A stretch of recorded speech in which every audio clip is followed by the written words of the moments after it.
can assure you nobody's taking that hat for this year. But I hope he will retire after he loses. There won't be another Kofi. I'm impressed with everybody but him. It's because they're scared that they may be wrong. Fully capable of surpassing all of them. I'm gonna give her a run for her money. I'm coming to win. I'm not coming for fun.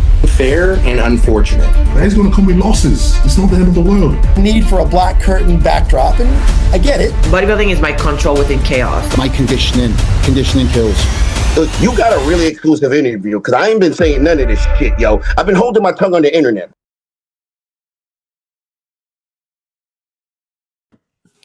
Yes, guys, Super BTSTV is what episode of Bikini Insider? Okay, I really need to look into this more before I start. But we've got our same co-hosts, Marnie and Kerry. And of course, if you haven't seen a Marnie story, it is her birthday. That's why we're recording this slightly earlier. You wouldn't know because this is going out at normal time on Thursday, but it is Marnie's birthday. Happy and many returns. Thank you. It's a milestone birthday today, but I'm not going to say which milestone. You have to go to my story to find out. Oh, I was going to say you have to. Oh, but well, everybody's rather surprised. Oh my God, Carrie's wearing a hat, and it's a pizza. Why? Pizza. Oh, I don't know, but you're the one that needs to wear the hat today. Yeah, everyone is always quite surprised when I say how old I am, which I guess is a good thing. Long may that continue. So.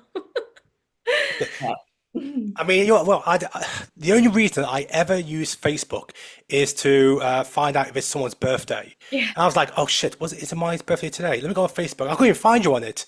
So I was like, oh, okay. I don't have it anymore. Well, there you go. That's the only reason I use it. I find date of births, and then of course at least I know how old. You remembered in the group. I remembered this morning. I was hoping that I might be the first message, but it was like 6 o'clock, so you might not have been. I remembered you. I remember because you asked to do this record slide earlier. I was like, oh shit, no, she already mentioned. I was like, wait, is she on about 21st of Feb? No, 21st Jan. Okay, we're all good. Not that I've got any crazy plans either for this evening because I haven't. I am still on this wedding prep. So it's funny because my mum is an absolute feeder and birthdays are a very, very big deal in my house. And she was like, I've made you a cake. And I was like, oh, why have you done that? You know that I'm not going to have any because I'm dieting right now. She's like, well, it's your birthday. You've got to have a cake. Anyway, she walks in and it's like a cake made out of fruit. Oh. Like an actual watermelon in the shape of a cake. I don't know how she's done it. I should probably put it on my story because it's just crazy. It's like a prep friendly cake. So yeah, but I love that. That's amazing. The little things. So sweet. Yeah. I don't even want to recall how many birthdays I have spent in a prep or a diet now over the years. It's actually crazy. So actually, to be honest, I think I'm missing every occasion this year. Well, look, normally we talk about, I'd rather start the bikini news of the last 7 days, but my God, it's been super quiet. I cannot wait for the show scene to start so we can actually have regular updates. Or it's only 5.5 weeks out until the Japan Pro. Unless, Maya, you're going to give me some news? What's that well for? I was going to say, there hasn't been any news, but there's definitely been a lot of physique updates. Have you not noticed? Like Ashley put one up today on her story. I saw the glutes, yeah. Laura Lee's put one up. So I feel like although there hasn't been any news, there's definitely been like a little bit of here and there. Oh, this is how she's looking. And obviously because we're getting close to the Arnold now. Well, what I want to do, because obviously I haven't got any news prepared, before we have our first guest on in about 5 minutes, we all seen the trend about 2016 throwback, the last decade. So I just want to go to the Pro Bikini Network page because they did a post what happened in 2016 in the bikini division for a little history lesson. I thought we'd just go back and reminisce these moments. And I was thinking as well, do I do some research and try and get a picture of Marnie or KERRY back in 2016? Honestly, man, the amount of scrolling just killed me. I was like, oh no, fuck that off. So glad I've definitely got some pictures on my page, but I was going to say it's funny because there's quite a few, like Rhea Gale put up a photo a few days ago. Yeah, I saw it. And that show was in 2016, and I'm pretty sure like she won I'm sure she won that show or whatever, but it's such an iconic photo, like when you look back, and it was at that show that I actually competed as well. It's wild when you look back at the people who are still in this Wow. industry now from all those years ago. Well, Um, talking about iconic pictures, how about this one? 2016, Courtney love it. with a win. We got Angelica there. We got obviously Ashley was in fourth, but Courtney still to this date, is she still the youngest ever Bikini Olympia winner? I think so. 21, I believe, was it? I think, yeah, Issa maybe 23 as years old, well. sorry. Issa maybe was around the same age. Oh, was she 21? Yeah, I want to say she was 21 or Was she 20? Did Maybe. she, yeah, because it was her birthday the other day. Was she 29 or so it 30 says here at 23 years old, the youngest at the at the time. time? Also, can I just say, how can anybody not like the fit model stallion front pose? That to me is just gorgeous. Yeah. That's what got me into competing in the first place. Yeah. Anyone that says they don't like that, I'm like, you're on a different planet to me. Can't relate. It's the back pose though that makes me laugh. I know. The Look at feet this. together, yeah. Wow. Yeah. What a transition. We also had Ashley. This was of course she was going for a third bikini title. She ended up with fourth. Yeah. Wow, Ashley, 2016 and still to this day challenging on all fronts. Yeah, isn't that crazy good? Who else we got? India, Yeah. her second Arnold Classic title. I remember India just wearing black or yellow and just like one of the only people to pull off those colors and do so well. Did she ever do like an official final show before she retired? Because sometimes people just phase out and you don't even realize. I mean, has she definitely retired? I mean, come on. Well, this is the Yes, thing. Like, yes. but then people say that about Janet. Yeah. Janet says, I've never retired. So I know, but I guess I'm kind of more. I've seen India's socials, and okay, fine, let's put it out there. Has India retired? I will message her afterwards, and maybe that's the news for next week. Angelica, who did retire in 2025, in that iconic moment at the Arnold Classic, took fourth at the Arnold, Pittsburgh and New York wins. Was that? Mm-hmm. Who else we got here? Jennifer Ronziti, yeah. Yes. The last time a rookie in the bikini made top 5 in their Olympia debut. Yeah, unreal. How about this one? Laura Lee became a pro at 20 years old. Look at her, look at her. You just know that's going to be good, you know? Yeah, definitely. Look at her glute ham tie-in. Yeah, that's nuts. What else we got? Oh, there we go. Became a pro yeah. at 19. Wow, yeah. This is what I mean. I do think that Issa is probably up there with like one of the youngest Miss Must be. Bikini Olympia winners. Yeah, definitely. But once again, just like what Kerry said about Laura Lee, this is one of those front shots where you're like, Yeah. she's destined for Yep. greatness. Okay, that was all the pictures. Can I just say as well there, like you can really see the evolution, not just in the physiques, but also in the styling choices as well. Like the connectors, remember the dangly connectors? India's got them on there. And then Ashley used to wear those ladder connectors as well. And like they used to be all the rage at the time. Yeah, they did, didn't they? Did you ever have them? I didn't. I was so basic with my bikinis. I'm pretty sure I had like one dangle connector or something. But yeah, I'm glad that that is no longer a thing. Funny though, I was my first ever color was green. Was it?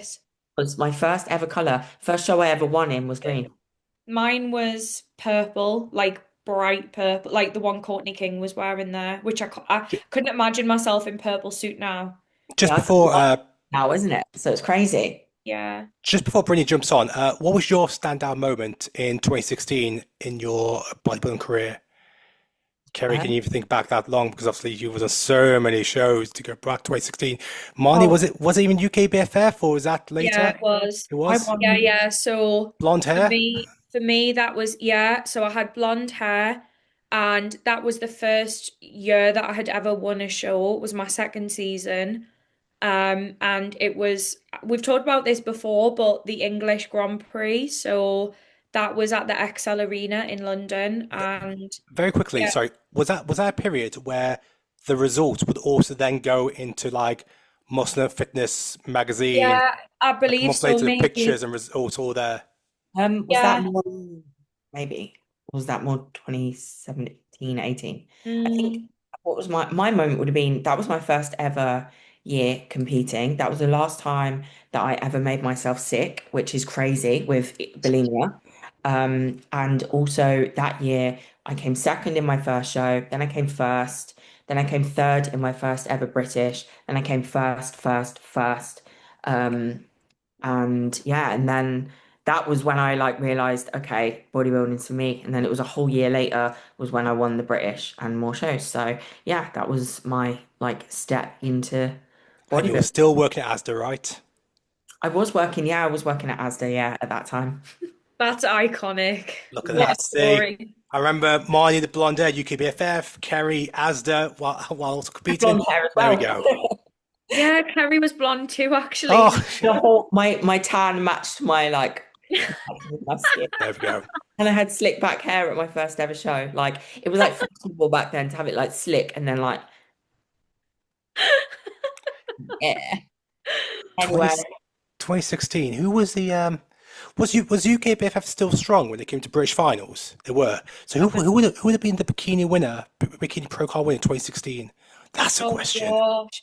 Well, That's this a is the question. thing. This is the thing. I don't even think that it was like one pro card per category. I think it was like there was one female pro card out of all the divisions, and there was one male pro card. Am I right in thinking that, Kerry? Can you remember I back? think you're right. Yeah. Let's have a look. Yeah, because I remember athletes like Kate Errington having to petition for their pro card. Despite she won the Arnold Amateur Ohio, shook Arnold's hand on stage, and then they were like, no, you're still not good enough for a pro card yet. You need to do a few more shows. And then when the switch happened, where Two Bros took over and there was, the IFBB Elite and the IFBB Pro League, she contacted Bob Chick, who was like, you've been a pro for the last few years, like you win and you're in. So imagine that. Imagine not actually having that moment on stage of like, I've won a pro card. Like years later, she found out, and then she became one of the best fitness pros as well. Crazy. So there you go, trip down memory lane. Our first guest of the day. I'll wait for Brittni to. There she is. Hey. Welcome. Okay, so we've got Brittni. So if you guys or girls don't know, which I'm assuming if you are watching this and you do follow Fit Model, you should know who she is, because I think it's right if I say as well, and I think there is an argument that I am right. Brittni has been one of the, I would say, pioneer voices for the Fit Model division. Anyone that follows Fit Model does follow, I would imagine, follows Brittni because she puts out unbelievable content, regular content about the Fit Model division, the developments, the winners, and that's led to this weekend being on a panel at the MPC Women's Workshop, which is obviously one of the biggest workshops in the world. That's my introduction. How are you doing, Brittni? Good. Thank you so much for that. I really appreciate it. I've got one question before I pass you on to the girls, because I do want to focus on Fit Model. However, I want to ask the question, how did that come about where you became one of the key voices for the Fit Model division? Because it's relatively new. There was an open space for somebody to kind of take that board and run with it and be seen as somebody that is regularly updating the audience on everything that's going on Fit Model. Now, I would imagine I'm right in saying that you are that person. So how did that responsibility come about?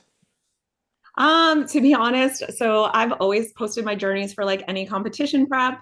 So it started actually like in January. I started posting my content like, hey, I'm switching this new division. You guys can ride with me or not. I did bikini in 2024. I took 7 years off. I had a baby in the meantime. I used to be a pro in the WBFF.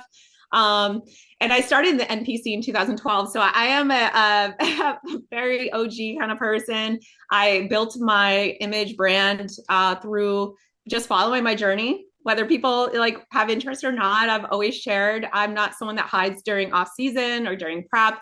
And I just like to share like my training, my nutrition, motivation, whatever. And that has helped me secure a lot of brand sponsors, obviously, too, because people want to know what I'm doing. And so I took Fit Model as like, I'm going to do this. Like I had good push from the judges. They were like, that is your division through and through. Like I did well in bikini locally. I just never had the size at a pro qualifier.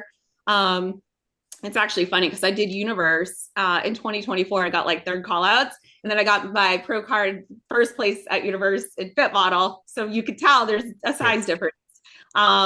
So I just shared my journey. And then once I got my pro card, everyone's like, wow, you really opened up. But behind the scenes of getting my pro card, I was studying the division and I had all these notes, and I would talk to my friend Swan. She got her pro card at Amateur Olympia. I helped her with her posing to, into that show. And we became friends in January last year at the women's workshop. So her and I were comparing notes, and then I just started posting those after I got my pro card. It was a little schematic because I wasn't going to share all my notes. I was trying to get my pro card, and then I was like, okay, let's start sharing things. And it's been fun. Now I have a pro chat, so I have the girls come on and judges and stuff like that. So we could just kind of put that information out there because it's a interesting division. Without a doubt. I mean, look, I guess my first question I want to throw it for you because we're going into now the second full year in Fit Model. I want to go to the amateur scene because I can imagine the amateur numbers will continue to grow, not just obviously the US, but worldwide. So there is still that consensus with a lot of people there unsure if Fit Model division could be for them. So what's your advice then for those who are still maybe sit on the fence, they're very unsure, they're in that mindset where like, oh, I'll just wait, I'll just see how the division goes. Rather than stalling for another year, what's your advice for those who are sit on the fence? I would be, first of all, I'd be honest with themselves. I've watched amateurs go through the division do well, and I've watched some amateurs go through the division and realize it's not for them, and that's okay. They realize they still are bikini, and they've been told by the judges they're bikini. I would be honest with themselves, and I would make sure their coach is honest with them, because sometimes I think the coaches just want to kind of go with, okay, whatever you want to do. But I think the coaches really do need to take that criteria in mind. So they're not spending all this time pulling down their muscle, mostly in the upper body I've seen. And then they're like, oh, you're actually bikini. They're told that the pro qualifiers, like, you need to probably either not lift at all or go back to bikini. I've seen this a lot. And I talk to a lot of people. This is how I get this information. I'm not like blowing up this information out of my mind. Even posing clients of mine, they were told like, maybe you should do bikini. And it's okay to work it through though, and still like pull down the muscle if that's something they want to do. So you could try, but the first step is be honest with yourself. The second step is try it. Be okay with like listening to the feedback and applying that feedback. I think the feedback is the most important part. You can also attend like workshops and seminars and get that feedback there. Like the judges are there. They're very helpful. I had a girl at a seminar back in July, and she never competed before. And I'm like looking at her, I'm like, you look bikini. Like, I think you would kill it in bikini. And I went and pulled a judge, and he goes, let's go to the bikini side. Like, you're definitely bikini. So be okay with like asking for feedback and being honest, because I hate seeing the discouragement and frustration. There is a different muscularity. It's not just the conditioning. It's overall like a different look. I think we look a little bit bigger on stage sometimes. I would get smoked in bikini at a pro qualifier. What? I was just gonna say there, Brittni, it's so interesting to hear, like, that you've spoke to other women and like hearing, because there's gonna be so many different circumstances that people find themselves in. You've got the first timers who just don't know where they fit. Then you've got the girls that maybe are a bit more experienced. But have you come across anybody that you think would do very, very well in Fit Model, but they are so emotionally attached to bikini because they want the bling on the suit and they don't want to wear, like the certain bikini bottoms with Fit Model and this and that? Because I see this all the time as a posing coach, and I'm like, you could be so good in fit model, but again, it's one of those of like, what's your long-term goal, right? Like, what would your advice be for someone in that position who can't quite see it? So I can definitely see that happening too, since I came from bikini. Once again, just being honest with yourself. Where do you want to go? It also depends like where you are in age, right? I don't put it out there that much, but I am actually a master's athlete. So like I know my timeline and I'm not going to outgrow the division probably in the next few years. But be honest with yourself. If you're 20 and you look more fit model right now, like are you okay with taking an off season and growing and taking those chances, taking those risks? There is still natural bikini too. Like I think people forget that outlet. They are really pushing the natural IFBB now. There are 4 shows in Florida in the United States that are natural. And I think people forget you could go the natural route. Ben Weider was packed with natural bikini, which was really inspiring, I think, for many. If they, you know, a lot of people are saying they're going to fit model because of the natural thing.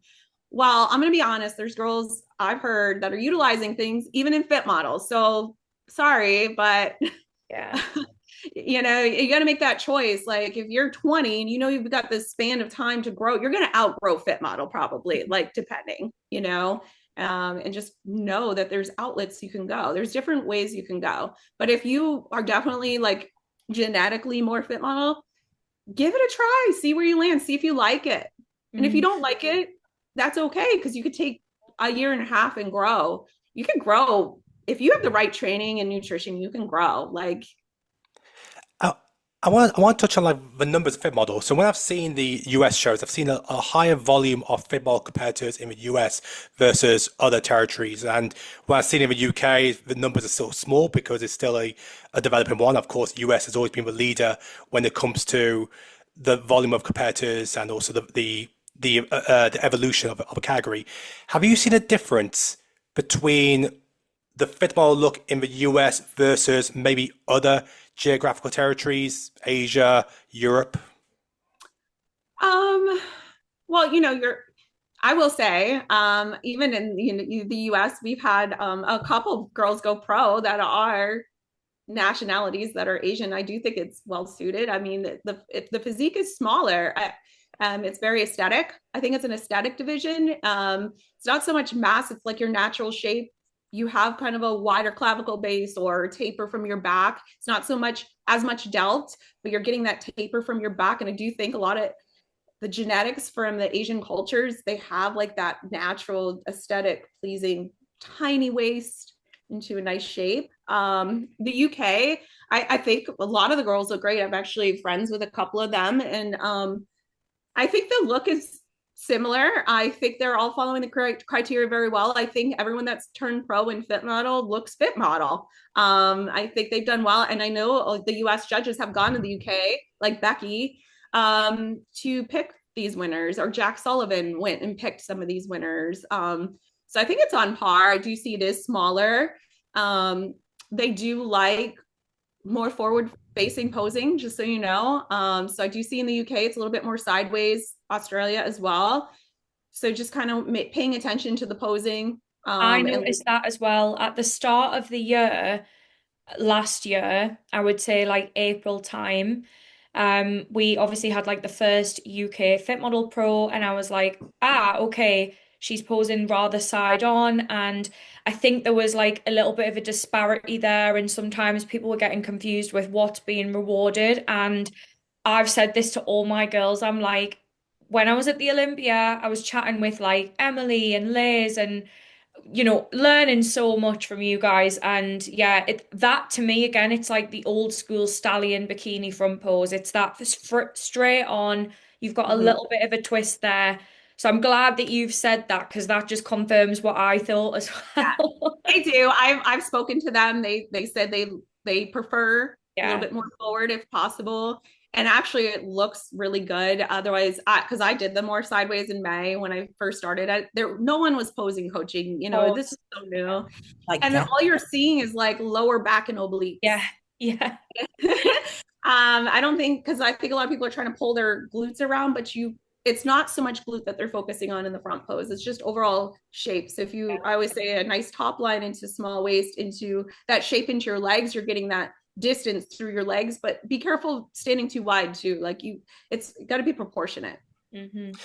Brittni, one of the subjects that's come up recently when the show calendar came up was obviously the lack of pro shows in Europe. I believe we only have one before the Olympia, and maybe have a few more afterwards. So I'm no doubt you probably had a lot of messages from competitive pros within Europe. South America was exactly the same. What's your advice for them regarding the pro season for 2026? Because obviously a big concern for them was the cost. It's very simple to go to say, oh, I'll do a couple of shows in the US, but as Kerry knows, doing a couple of shows in the US still means you got to stay for a long period, especially if they got full-time jobs. So what's been your advice to those who are in that predicament where they do not have enough pro show opportunities within their continent, and now they're gonna have to travel? So there's a few things. Definitely reach out to any of us here in the United States. We'd be happy to help. Florida is probably going to be your best bet. I am Florida based. We've got a lot of pro shows and they're stacked pretty close to each other. So I do see there's someone from the UK flying over, doing Miami and then Southern USA, which are Miami's a Masters pro show. And then Southern USA is the week after. So if you could pick Florida shows and kind of go back to back, that's probably going to be your best bet. There's St. Pete Pro in June. And then, so that one's a little bit more lonely. I would say, like, if you are Masters, the Miami to Southern USA is going to be a good bet. Even flying from Florida for Girl Power to New York Pro the following weekend could be a good idea too. So you could reach out to us, find like locations. I understand it's far more expensive traveling. I'm driving to a lot of my shows and then I booked Pittsburgh and I'm like, oh, okay, like it does cost money, like even in the United States. Cause then if you are flying like Kerry, you must know, like even if you're flying state to state, that adds up. Like it's $500, and you're like, okay, like, yeah. The other option and I'm sorry, you guys, like I understand, at the end of the day, it's business, right? So like these promoters need to make sure they're getting their return of investment, is you can help sponsor these shows. I know there are still shows in the works. They're trying to work on shows through sponsors. So if you can promote Fit Model more in the UK, like not you guys, but like the athletes, and talk to the promoters. And if you have sponsors, try to get them involved. You can maybe get that division at your pro show. Like it does require some hustle. I'm hustling behind the scenes, trying to get it out there, to get more of these shows. In Florida, we do have a lot. It's not because of me, but like hustling, we've got a lot of pros in Florida. That does help too. For some reason, we pushed out a lot of pros from Florida, which is very competitive in Florida. Kerry, I know I saw you compete in Sarasota, actually. Yeah, it's a competitive state. Yeah, it is. There's lots going on there for sure. Brittni, you made a super good point there. So with the fact that 2025 was the debut year of Fit Model, and of course, all the countries now have had maybe a handful of pros. US more than others, but others you probably count one hand the number of pros that's come out in the Fit Model division. So do they have to take responsibility that they can play a pivotal role in growing the division and therefore creating more opportunities for those who are looking to follow in their footsteps, but also, like I said, the evolution of more shows within their territory? How big of a responsibility is it for those new pros? I mean, it comes down to like your passion though, right? Like it's not a requirement. I think you'll see this even Bikini. There's some girls that really stand out that are ambassadors of the sport, right? Ashley Kay is the first one that comes to mind all the time. Laura Lee is another one. Like you just got to keep showing up and show your passion for the sport. If you're really into it, you're going to show up and push the inspiration for it. You are looking at numbers though, still at the end of the day, right? Like, so we have like, I believe it was 60 or so out of US. I was tracking for a long time. There were 60 pros. Like that's a lot. And then we have bikini transfers, right? So like, we're probably at like, I'm blowing this out, probably 80 pros for Fit Model in the United States. So you think about that, that's spread out. I think John from Pro Bikini News, he I think he said there's 12 or 13 pro qualifier shows in the United States. For not pro qualifier, I'm sorry, Olympia qualifier. Yeah. Qualifiers. So still, like, that's actually not that many. If you think about it, right? So like 12, and then you guys won. There's gonna be like 15 girls at the Olympia. That's so cool. That is so cool. That's so competitive though. When you look at it. So it's gonna be intense. Like, yeah, I know I talk to Liz and Emily all the time, and it's intense. There's a lot of pressure on the girls this season. It's exciting though, and we support each other. You got it, because otherwise it's gonna be a lonely sport. Thing, like, at the end of the day, it's not in your control, the outcome. What's in your control is your nutrition, your like sleep schedule, your training, all of that kind of stuff. And at the end of the day, like, the way I always see it is like life is hard. So life and bodybuilding is hard, and we all go through the same experiences. And I think that's really where it's important to actually realize that and understand that, because it's not a sport where you're standing up on a stage and knocking someone out. Like, yeah, up to people in front of you. So, you know, like, support goes a long way from athlete to athlete. It really, really does. Yeah, so I think a lot of people are like, oh, we love the division. You guys are so supportive. I'm like, we've been through trauma. we like have like a side joke, like, we're traumatized. Like, it was my emotions. Like, I've never been so emotionally unstable in a prep in my life. Last season in the spring when I was doing the first shows, like, it was wild. And now we're like, oh, it's fine now. And now we're like, nope, still emotional trauma. Like, we're still like, you know, we feel we're a little nervous. We're a little nervous about the new, you know, this new division as pros, and because we're smaller, right? And that we are a little anxious about bikini girls coming in. I know a lot of girls have confided in me in that, and I said, it's all going to work out. Just bring your best, you know, and see what fits the criteria. At the end of the day, the criteria is the most important. It's all you focus on, and finding the small like wins and the enjoyment throughout the journey is what we need to always focus on, like, wholeheartedly, because again, what happens is out of our control. And if we base our happiness on that win or whatever, and we don't get that win, then what do we have? We have, we're not a great like human being. We don't have, like, we need to find our happiness somewhere else. Yeah, especially at the pro level, as you know, Kerry, like, you do amazing, but it's totally different. Like, it's been cool winning, but no, who knows what's gonna happen anymore. Exactly. No, exactly. You're completely right. And it's the same, like, with regards to how the divisions changed for us and getting to the Olympia. I know that for myself, it's like, oh, will I make it again? Like, will I not? Like, and I'm sure there's many people like also feeling that as well. But again, just focusing on like the heart and the passion and why we do it, and to help and inspire others, I think is one of the biggest drivers, that, you know, you can walk away from the stage knowing that you've given all to your process, focused on you, focused on helping others and lifting others up in the sport. And then whatever happens, happens. But at the end of the day, you found like some sort of comfort, passion, and happiness in the process and in supporting others and all that kind of stuff as well. Yeah, totally agree on that. You have to be passionate for it, for sure. Otherwise you're not going to last. No. No. Brittni, I super appreciate your time today. No doubt we'll obviously get you back regularly, especially when the FedMall Pro Division really kicks off in 5.5 weeks' time in Japan. So I know we're all excited to see how that plays out. Yes, we are. Thank you so much for having me. You take care, Brittni. Thank you again. You too. Bye-bye. All right. I can see our next guest just waiting in the background. This is okay. Is this his first interview? Did he have to do 2 interviews? No, I think this is going to be his first one. And exclusive. I'm misunderstood why he's here, because I thought man didn't do interviews. No. Yo, no. Before we start, could you turn your camera like landscape so it takes up the entire screen? Oh, there we go. Prop it up a little. There we go. He's not used to it, see? I know, that's it. You know I don't do this.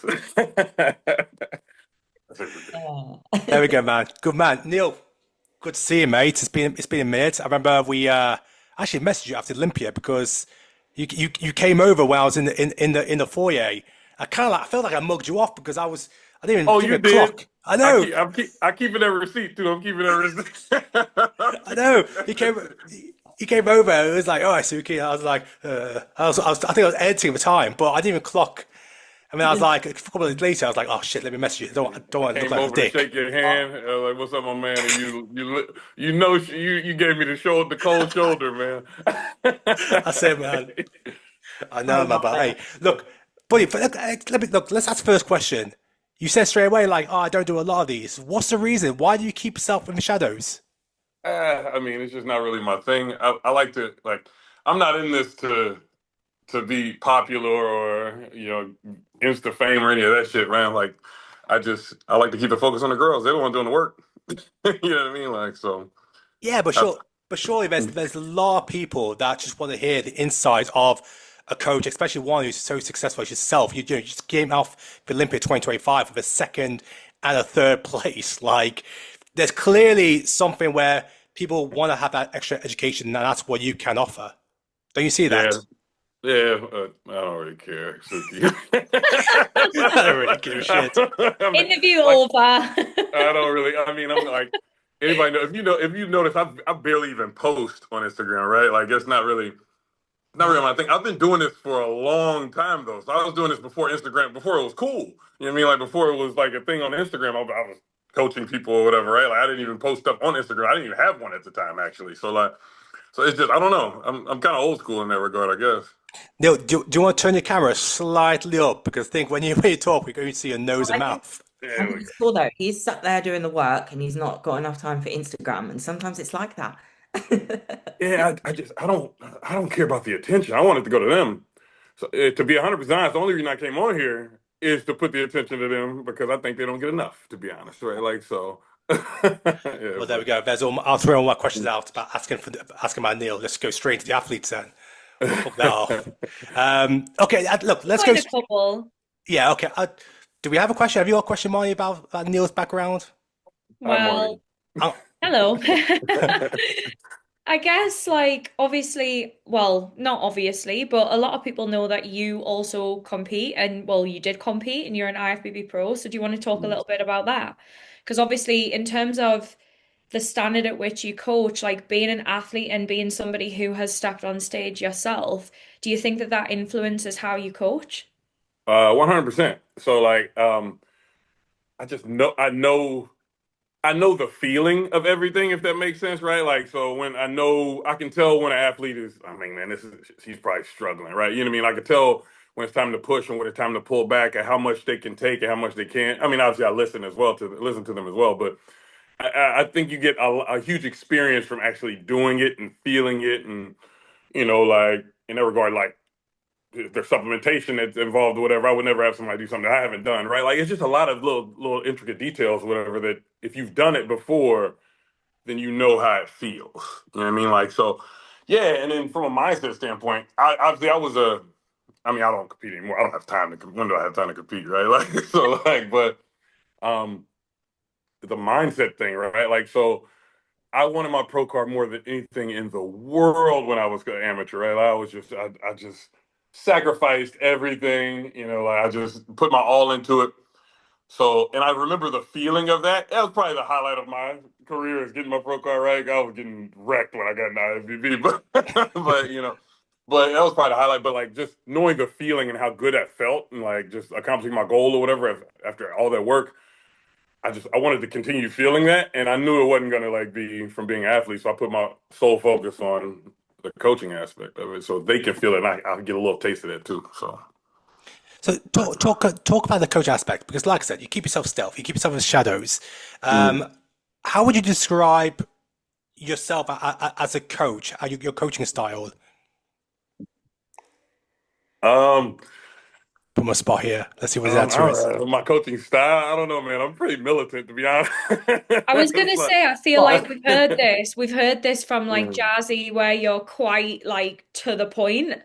I'm very stern. Like, so I'm a bit of an asshole, but I'm not an asshole unnecessarily.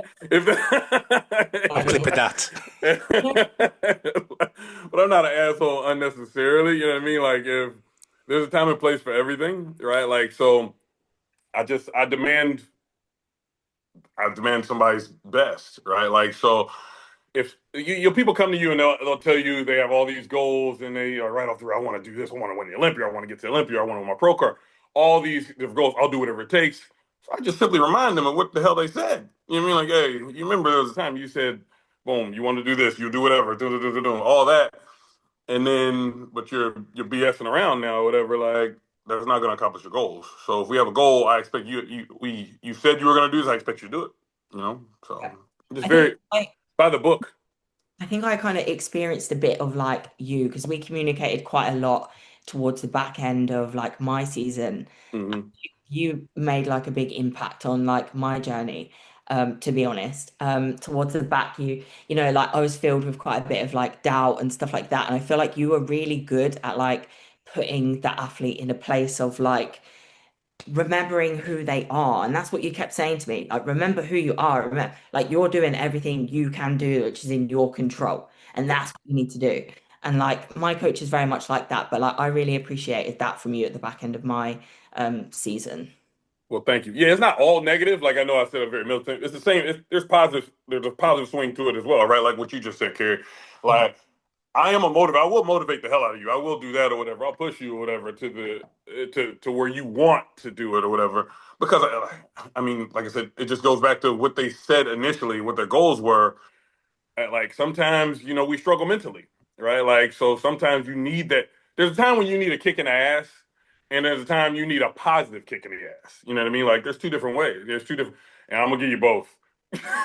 You know what I mean? Like, when you're down, I'm gonna pull you up. When you're messing up, I'm gonna fucking ream you. You know what I mean? Like, I can also like I remember stepping off stage in Romania and checked my DM straight away and there's a DM from you saying something like, "Why the fuck did you not hit your front pose?" You were like, "Don't ever fucking do that again." And I was like, for lack of better words. But like, yeah, it does. It makes you think like, I'm never gonna forget that now. So exactly. I bet you won't mess your front pose up again, though, right? Like, so. Oh man, like it's funny because at the Olympia, right? Like at the Olympia, the one show that we can't go backstage as a coach, right? Like it drives me fucking crazy, right? Like so I'm sending text messages through expediters and shit back there, and I'm like, I'm going off. I literally take the expediter like, show this text to fucking Jazzy Ashland right now. I'll bring like, you're not hitting this. I'm like, they're like telling me, I said, okay. Like, but yeah. I'm crazy. There's a video of you as well, wasn't there? Talking, having a little team talk. And I think that's like really cool. Would you say you're different in any way to other like coaches in that like sort of regard and your approach there? Yeah, because I treat this like a sport. So like I know at the end of the day it's a muscle pageant, but I'm a former athlete myself or whatever. So like I treat everything as if I was a basketball player, right? And a college basketball player, and a pretty good one to be honest, right? Like so I treat everything like I would if I was coaching that, right? Like, so I treat them like they're basketball players, if that makes sense, right? Like, so that was my little. I'm glad that didn't nobody record that, like the verbiage. I'll know for next time. I'll be on that. Yeah, when I saw that video, I saw somebody like recorded a video of me like giving them the little pregame speech. It was I would be canceled 100% if that got out. There was a lot of bad words being tossed around or whatever in a good way, But yeah, I would be canceled. Well, I'll tell you what. Let's talk about Olympia 2025 because of course 2 of the top 3 were your girls. Ashley in second, Jazzy in third. Yeah, that's let me throw this question. Did they both exceed your expectations that you set out at the start of the year? I wanted to win. So like I'm very proud of them. Exceed expectations. Yes and no, I guess. Like so, our goal going into this year for Ashland, for example, whatever, was to get in that top 5. You know, like of course the goal is always to win, and we went to Olympia to win or whatever, and Arnold to win everything. But the goal for Ash was to get in that top 5, man. Like, 'cause she's like 6 last year. She's knocking on the door. First call out year before that, knocking on the door. The goal was to be getting the top 5, whatever. So getting second place was definitely, I would say that was exceeding expectations, whatever. Jazzy had already been in the third place or whatever. Like, so the goal, and then Arnold, like, we had a little mishap, but like, and then so the goal was to win, right? Like, so I think both of them, I knew both of them have physiques that are capable of winning an Olympia. So I'm not going to say we exceeded expectations on that regard, because I did want to win, but I guess we lived up to them. But I was going to say, with that, do you find it easy, in air quotes, or difficult coaching 2 athletes that are both capable of winning the Olympia title? Nah, I mean, they're friends, so it helps a lot, right? Like, so it's different if they hated each other or something. That would be terrible, right? Like, but they're really close. I mean, like, really close, right? Like, and so is Jordan, right? Like, Jordan is just as close as well, whatever. So, like, I wouldn't say it's harder. It actually makes it easier, because for them, it's like they can kind of like bring each other up or whatever when I'm like destroying. They have each other against me sometimes, right? Like, so it helps a lot for them, if that makes sense, right? Like, so now I don't think it's more difficult. I actually think it's more easy, because they have each other to lean on. At the Olympia, going back to Ashley and Jazzy, when it came to, like, let's say, the final call out, prejudging, or maybe finals, was there any point where you thought one of your girls has actually got it over Maureen?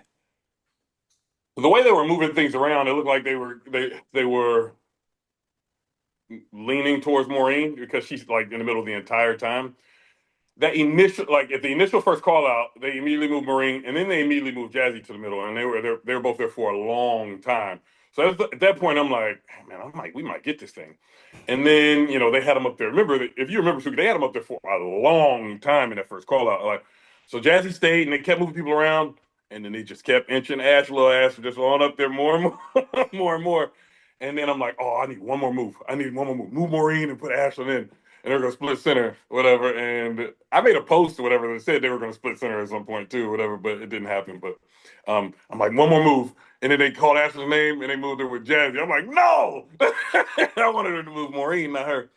But at that point, I thought I was getting second and third, to be honest, or whatever, once they moved Ash in, which I was extremely happy or whatever.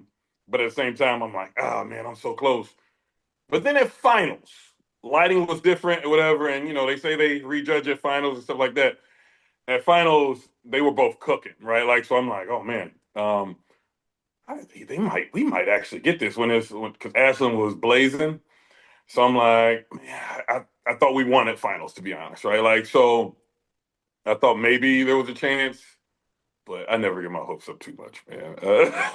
Like, do you think there was anything on the day that either of your girls could have done differently that may have pipped him over Maureen?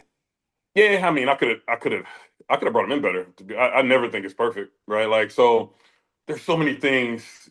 Like, if we go back to prejudging, there's so many things I can nitpick, and that goes back to not being able to go backstage too. It drives me crazy.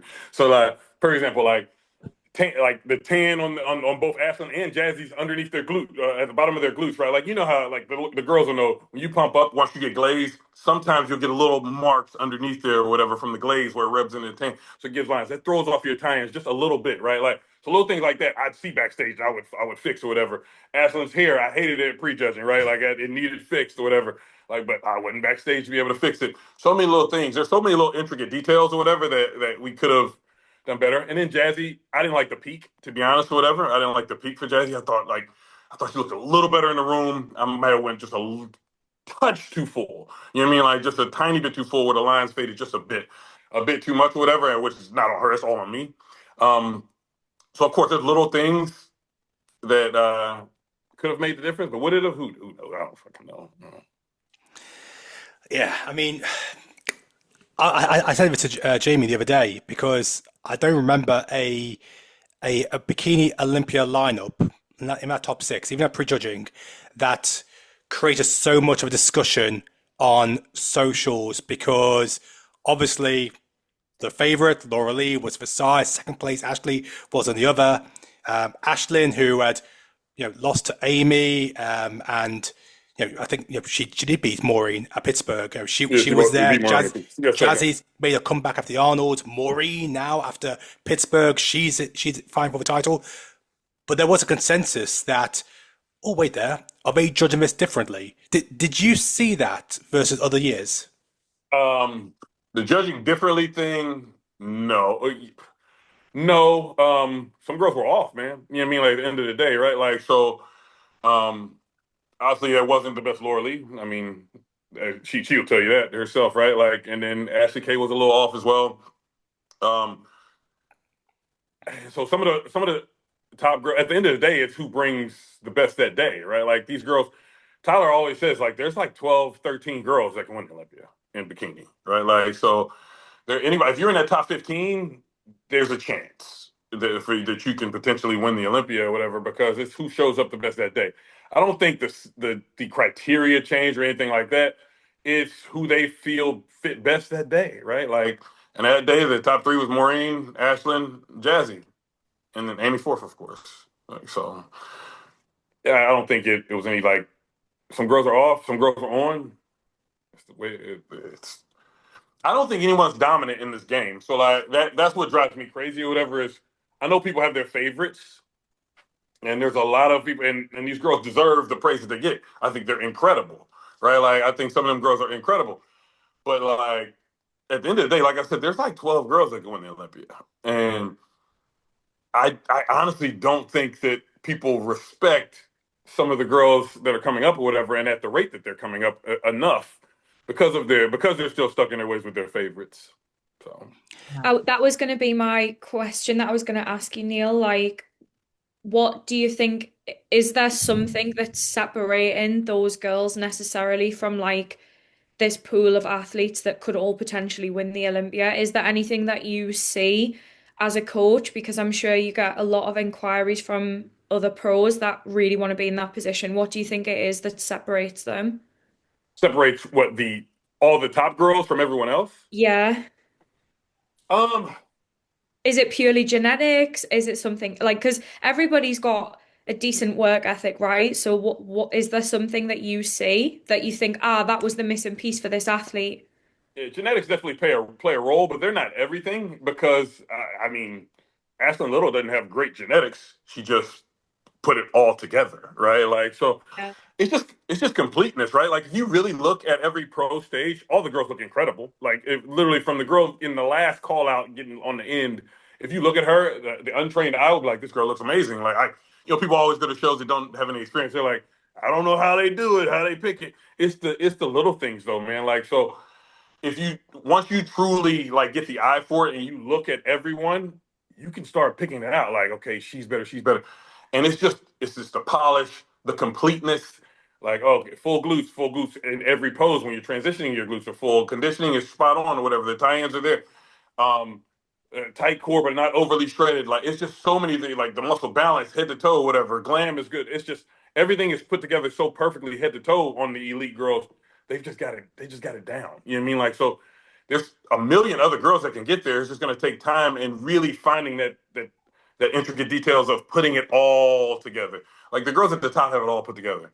Like, we nitpick and stuff like that, but that's because it's so close between all of them. But they all have it put together. Every girl in the top glutes are elite. Some are better than others, but they're all elite level glutes. They all have small waists. You know what I mean? Like, they all bring solid conditioning. Some days, you miss the mark a little bit, but they're all usually right there. It's, like off maybe 10% or something like that. But they're put it together. Their glam is all, their suits, everything is all usually on point. Whatever. That's just experience. They all have experience, to be honest. Whatever. That's why you don't see a lot of like rookies up there. Usually all these girls, like for example, Ashley and Jazz have been competing for 10 damn years. You know what I mean? Like, they've been competing for a long time. And the same goes for the rest of these girls. Laura Lee, Laura Lee, Ashley K been competing forever, right? These girls have been competing for a long time. So it takes time to dial in the detail, I want to talk about the Arnold Classic, because at the Olympia, the consensus was the favorites were obviously Laura Lee, the reigning champion, Ashley K, second place, and Amy given the wins over Pittsburgh and New York. However, now we're going to Arnold Classic. Ashlyn is, you would argue, if we go off rankings at Olympia, she's the favorite. You would say she's a favorite. So how do you handle now maybe that pressure that maybe now there's a higher expectation for Ashlyn to go in and actually win the Arnold Classic, because we know 4 of the top 6 girls are in that lineup. To be honest with you, we're still the underdog. So yeah, she's the highest ranked right now, number 2. But when the predictions come out, everybody will still pick her like, oh, 3rd or 4th. Ashlyn will be right there. But why that? Why would the predictions have a number? They do because the girls that are at the other girls have been there for a long time. You mean like, and they don't get twisted. They deserve their praise. They're really good, right? Like, but people will still praise them and think that Laura was off, so she's going to come back and she's going to win. Or, like, Ashley K is very consistent, so she'll be right there. Amy's incredible, right? Like, she's always right there. And they'll kind of just push Ashlyn off to the background because she just got to the top, right? Like, so, I'm be honest with you, I'm going to use the hell out of it, though. Like, we're riding that underdog mentality all the way to the top, right? Like, so I do think that, there's some predictions will probably have Ashlyn up there, but I want to see how many have her winning. Well, you say that. Ask me my prediction. Ask me my prediction. We're winning. I'm coming to win the Arnold, man. We're winning the Arnold. It's home. I live here. That's what I was going to say, because your background, and you mentioned about being militant and the speech that you're giving your girls, and you were telling them that you believe they could win. You talk about that she might be seen as an underdog, but what are you telling her to make her believe that she can actually take the Arnold Classic title? So Ashlyn, now she's finally starting to believe. Like, so before, like, she's always believed in herself, but she's starting to believe now. Like, I've been telling her since the day we started working together, like, you're so good, man. You're better than you realize, whatever. She's like, if I could just one day get in the first call out, and then if I can just one day get in the top 5, if I could just one. And now she's starting to believe that she could win. I'm like, dude, you can win the Olympia, dude. You know what I mean? Like, you can win Olympia, you can win Arnold. You could be the best in the world. You're one of the you're number 2 on earth right now. So now she's truly starting to believe it, and it's starting to really unlock her best. We haven't even seen the best Ashlyn yet, right? Like, so, like, and the same thing goes for Jazzy or whatever. We haven't seen the best Jazzy yet either. Jazzy is on a trajectory, right? Like, so, like, they're truly starting to believe it. It takes doing it to believe it, right? Like, sometimes, right? Like, so they're starting to see, I really can do this. So she's starting to believe it, and now going into this Arnold, this is the first time she's training to win the Arnold. Before last year, we were getting ready for the Arnold. She was training to get in the mix and get in the top 5. She's training to win. You know what I mean? And she believes it. She believes that she can. She's very humble, and she's very, like, accepting if we get in. So am I. Like, if I'm going in to win, like, if somebody beats us, they win. Like, if Laura Lee comes in there blazing and she wins, shake her hand and congrats. I think she's awesome. Whatever. Same with Amy. Like, same with Ashley K. If one of them come in and win, then and they beat us straight up, then they beat us. But we can win, and we're coming to win. So I want to talk about Jordan as well. So she's doing Arnold. So I remember I had an interview with her last year, and she had a lot to say. Very confident in herself. How high is her ceiling, and how close is she to fulfill her potential? My God, Jordan's ceiling is so high, man. Like, so when you talk about genetics earlier, Jordan's genetics are elite. So, like, last year was not our best year, right? Like, so a lot of that's on me. It has nothing to do with her. She grinded. She did the work or whatever. I missed the mark, right? Like, her body was giving us some fits, right? Like, so wasn't the most optimal situation last year. But, like, when she spoke to you and she said that she's fully capable of beating everyone and winning Olympia, she didn't pull it out of her ass. She was told that. Like, this is from Pittsburgh. We were told, like, you guys, if you guys put it all together, you have the genetics to go all the way or whatever. She didn't just make this up. Some people don't like it. Like, bro, like, she's just telling you what she was told, man. Like, and she's just putting the work in to get there. Jordan is elite. Her genetics are elite, and she's been right. She's knocking at the door. Her last, like, 4 Olympias have been, like, 9, 10, 11, 12. Like, she's right there, always in that, like, 9 to. We just have to get over we got to get in that 8 and above rank, because 8 gets your first call out. Once she gets in the first call out, then it's anyone's game once you're in there. So, like, she's knocking at the door. I think she's definitely about to be in the mix at this Arnold, which is good. I love that we were doing the Arnold now, because this gives her a chance to stand next to the girls that are just right above her, right? That tier right above her or whatever, right? Like she's right there in the second tier. This gives her a chance to stand and possibly beat some of these girls that are right above her, right? Like Jordan's good, man. Like it just, we have to put it all together.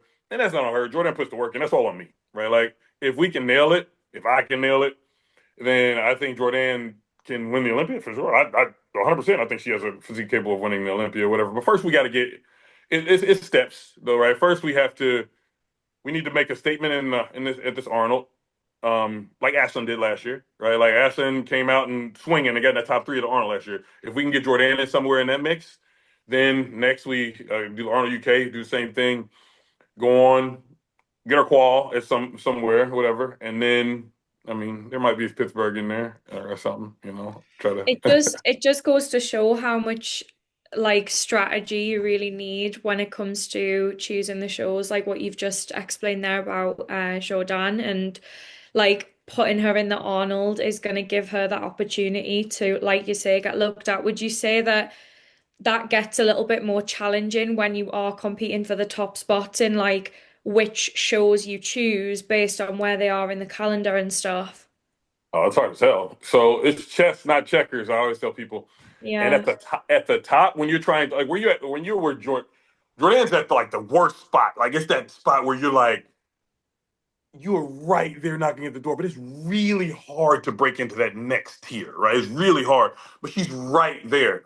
So so yeah, Marnie, it is about like strategy. So this Arnold is the best thing for her because if she can knock off one of these girls or 2 of these girls or whatever and get right there in the mix, fighting for the win, because it ain't that it's only 12 girls in this Arnold, right? Like there's only a handful of them that are in front of her from like your Laura Lee's, your Ashley K's, and your Amy's and stuff like that, right? Like so, if she can knock off one of them or some of them, and going forward, this puts her on that next tier going forward. So now we go on and like when we get, let's say we do Pittsburgh, well, now she could be in that situation that Ashlyn was in last year after Ashlyn's Arnold, where Ashlyn before was in that like second tier knocking on the door, right? Like, and now Ashlyn's like at the top. So, but then Ashlyn went after we did Pittsburgh last year, and it was her battling out with Amy for the top spot. We got second. Amy won. Amy looked awesome or whatever. But now Jordan could be in that position potentially. A lot goes on this Arnold though. If we can nail it at this Arnold, then I think she can definitely make that next jump. Go on then. Nope. You mentioned it earlier. If everyone is nailed on, what does that Arnold Classic top 5 look like? Shit, we're gonna be here for like 20 minutes in the first call out of everybody. I don't know. I mean, obviously I want to win, so like hopefully Ashlyn's a little bit better than the rest. But if everybody's bang on, I don't know what you do, man, because these girls are good. They're all really good. You know what I mean? Like, so I'm hoping that our best wins, you know, and Jordan's right there as well or whatever. I'm hoping it's like a perfect world. It'll be like, oh, Ashlyn and Jordan splitting center. I'm leaving like I'm the king of the fucking world. But you know, I don't know if everybody's bang on, which no, everyone's never, but you know that. No, everyone never nails it. Right? Then I don't know what happens, to be honest, whatever. I hope we win. I want to go back to you now because you had a phenomenal year, 2025, and as any coach, any brand, it's always about growth going into every year. How do you make yourself better? Are you setting goals for yourself in regards to how you can further enhance yourself? You know, 2026, your girls are in the conversation for a lot of big titles, but for you, what is our next step? Next step is winning the big titles, man. Like, so like, I've pretty much done everything else now, right? If you really think about it, right? Like I've got tons of pro cards and I've got tons of pro wins now, whatever. And I'm blessed for that or whatever, but I got to win the big ones, man. I tell people all the time, and they're like, oh, congrats. I'm like, I got to win the big ones. Like, I don't have a Pittsburgh title. I don't have a Olympia title. I don't have an Arnold title. So at the end of the day, I need to win those, whatever. My goal is to be the GOAT when it's all said and done. So, right now, if you ask anyone who the GOAT is, it's Kim by a mile, right? Like Kim has so many titles.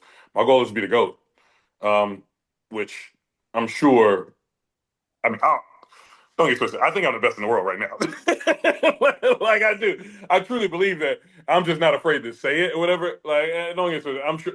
At the end of the day, Jamie thinks she's the best. James thinks he's the best. Kim, we all think that. Whatever. And they're incredible, right? Like they're all good at what they do. I just at the end of the day, my goal is to be the best ever. So sorry, you say you're the best in the world, but you also mentioned that you need to win the big title. So yeah. How do you justify yourself being the best in the world if you haven't got a big title? No, I said I think I'm the best or whatever. Yeah. I have to win the big ones though to put a stamp on it, right? Like Yeah. I truly think I'm the best at what I do, but I haven't proven that by winning. I haven't won the big one. You know what I mean? Like so, like I think I'm the best, but you can never be the best. That's why I said Kim is the GOAT. Kim's got more titles than everybody. I got a long way to go. I got a long way to go to get to there, right? Like, but in the long run, I won it. So you know how you do that? The easiest way is I'm just gonna have to get the whole fucking top 5, Suki. So like I'm gonna have to get the having two in the top 5 is cool, whatever. But I still lost. So now we got to get Jordan up there. Don't forget about everybody forgets Daraja Hill exists. Like, hey man, do y'all forget that Daraja? Like y'all forget Daraja Hill exists. Daraja is dangerous. Like she's been 4th in the world, 8th in the world, 9th, whatever it was, whatever. Like, and that was that was before me. So like you know what I mean, like and she's locked in now. She's working. I don't know when we're getting on stage yet or whatever, but when she does, she's in there. I can tell you that right now. She will be in that mix as well. I'm excited to see what you and Alison do as well. Oh yeah, of course. She's talk about genetic freak. Yeah, she is genetically elite, man. Like, so I'm truly excited. I've never seen somebody's body respond like so fast the way how her body has responded. I'm like, this is crazy. Like, she's a freak. Like, I'm excited for her season. My goal for her is to get in that top 15 where she belongs, or whatever, to be placed with the best in the world. I think Alison has a very high ceiling, and I think she obviously got to work her way up or whatever, but I think that she has a physique that can get there for sure. There's so many little things that she was doing wrong, to be honest, or whatever, and that's no shade being thrown at whoever was doing it before, but just little things that people don't know, right? Like, and like she's she's good, man. Alison is dangerous. Like, so I think some respect will be put on her name this year for sure. I think she's gonna be a name that's gonna be talked about quite a bit this year, in my opinion.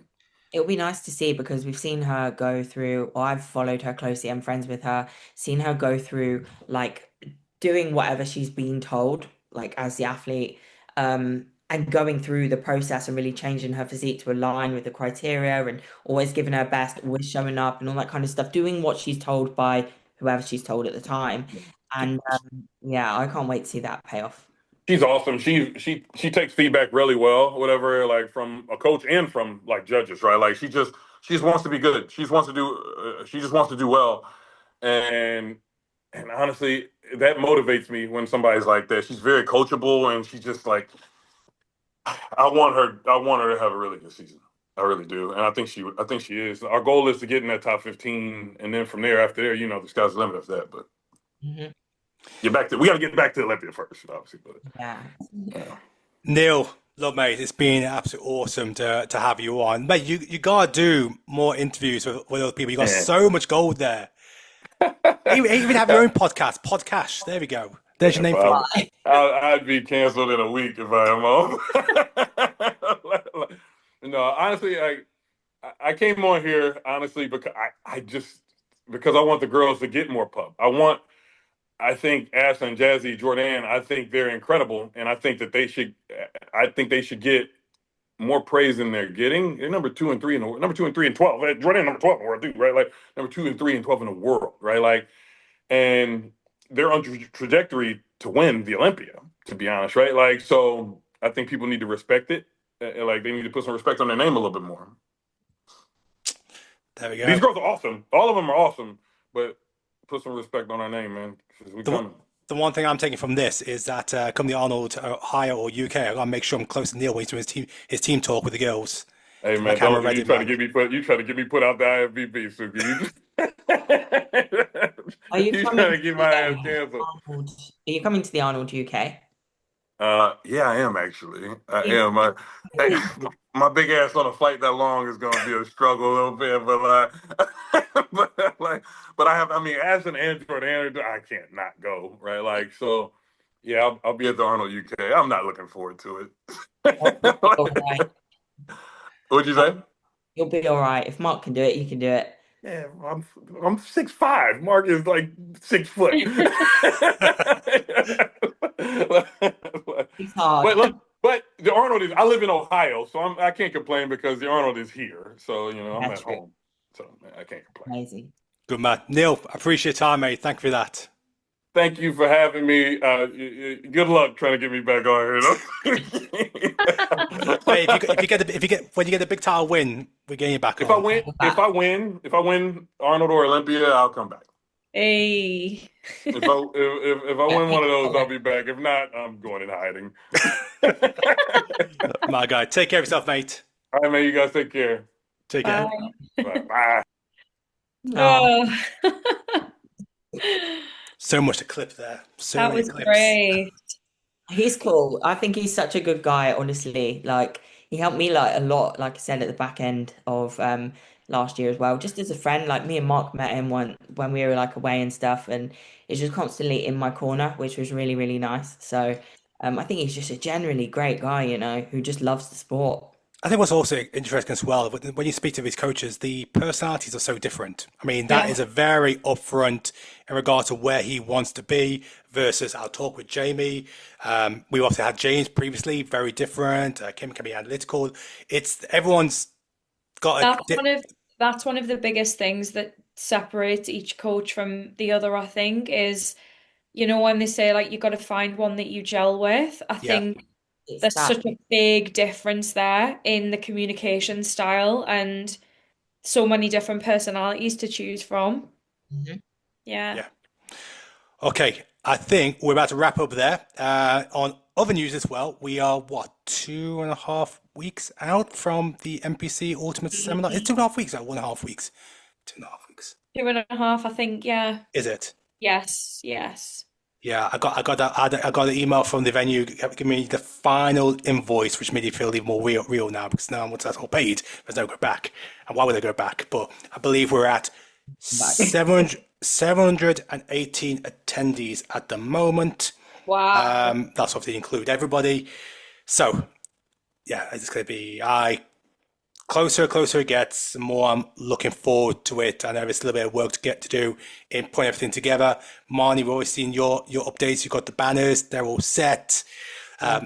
KERRY, I know you got the new drop coming as well. You haven't dropped any pictures of it, have you yet? Nope, literally not. No, we had some issues today, but they've been resolved, so that's good. Just with a few color issues, but we've got it sorted, so it's all on track for how it should be. So we're really happy about that, which is good. But we will have all of our like older ranges and all that kind of stuff there as well. We're gonna have a little bin of like discounted stuff as well. So yeah, we're really excited, to be honest, because it's our first ever like a bit of in-person exposure, as you would say. So yeah, we're excited for that, really. And Mike, this is your first event as well for Rocket. Yeah, it is our first ever appearance. Like, obviously, I do run a lot of seminars throughout the years, but they're just Rocket seminars. So I'm very, very excited. And I have got an amazing group of 7 Rocket ambassadors who have been clients of mine. We've got pros on the stand and also amateur competitors. So like I mentioned before, if anybody wants to come and talk to any of the girls and just ask about their posing journey and get advice, that is why everyone is going to be there. So yeah, we cannot wait. On that, Marnie, we need to arrange a little bit of a call ourselves for. Yes, we absolutely do, because we are both hosting a bikini posing demo live on stage with some demonstrators. So yeah, we can't wait for that either, can we? It's going to be so good.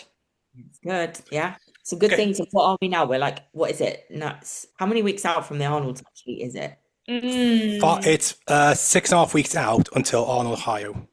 And then it's 9.5 out until the UK, which is till your turn.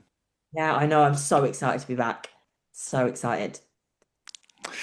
Okay, guys, the link, as always, for Hexon, for Rocket, and obviously for tickets are all below in the bio. Drop us a comment, let us know you like it, drop a subscribe, and we'll see you next week. Bye.